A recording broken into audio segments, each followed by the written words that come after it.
सोलापूर महानगरपालिका सार्वत्रिक निवडणूक 2025-26 मतदान प्रक्रिया कशी असेल? नमस्कार सोलापूरकर.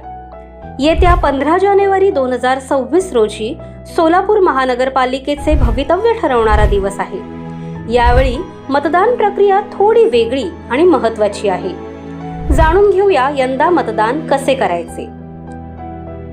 प्रत्येक जागेसाठी मतपत्रिकांचा रंग वेगवेगळा असेल हे लक्षात ठेवा.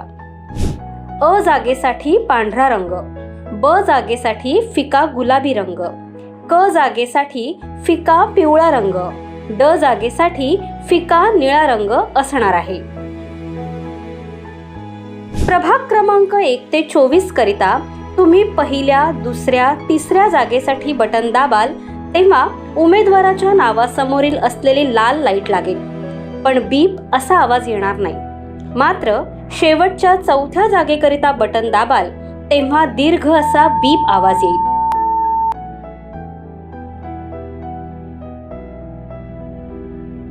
याचप्रमाणे प्रभाग क्रमांक 25 व 26 या प्रभागाकरिता पहिल्या, दुसऱ्या जागेसाठी बटन दाबाल तेव्हा उमेदवाराच्या नावासमोरील असलेली लाल लाईट लागेल, पण बीप असा आवाज येणार नाही.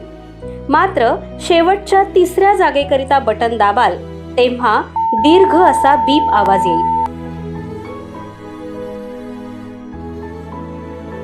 जेव्हा दीर्घ असा बीप आवाज येईल तेव्हाच तुमची मतदान प्रक्रिया पूर्ण झाली आहे असे समजावे. जर तुम्हाला कोणताही उमेदवार पसंत नसेल तर प्रत्येक जागेसाठी नोटा हा पर्यायही उपलब्ध असेल. नोटा म्हणजेच नन ऑफ द अबव. लक्षात ठेवा, आधी 1 मत होते, आता 3 किंवा 4 मते द्यायची आहेत. म्हणजेच प्रभाग क्रमांक 1 ते 24 करिता 4 मते व प्रभाग क्रमांक 25-26 करिता 3 मते द्यायची आहेत. गुरुवार दिनांक 15 जानेवारी 2026 रोजी मतदान संपन्न होणार आहे. मतदानाची वेळ सकाळी 7:30 वाजल्यापासून ते सायंकाळी 5:30 वाजेपर्यंत असेल. धन्यवाद.